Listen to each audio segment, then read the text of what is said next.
Welcome, crazy kiddos. Today we are going to do an science experiment which is an underwater volcano. So before getting into our video, please like, share and subscribe.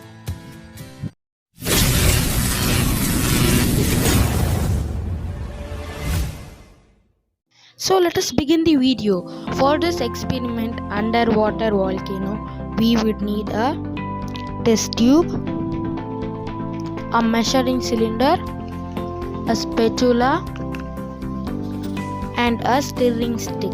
These are the equipments needed for this experiment.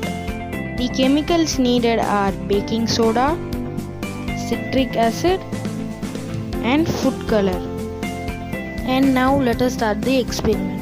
First, I have measured 10 milliliter of water in the measuring cylinder and let me pour it into the test tube. And then now let me add 2 to 3 drops of food color. I am adding red food color. And then using the stirring stick, mix it well.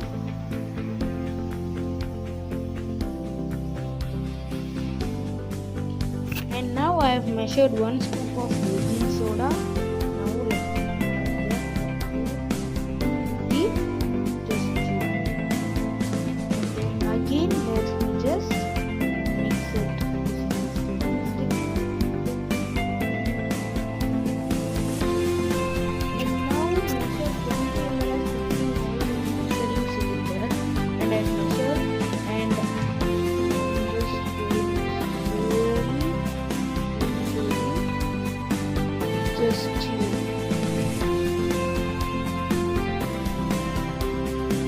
And now I am dropping 1 scoop of citric acid. Now see the magic. Hoola! You can see. So, did you see bubbles rising up from the water to the oil layer? Did you notice that the bubbles move slowly in the oil layer? So what is the science behind this? It is nothing but that when citric acid and baking soda are mixed in water, a chemical reaction takes place. Due to this reaction, bubbles of carbon dioxide are released. The bubbles move slowly through the oil layer because oil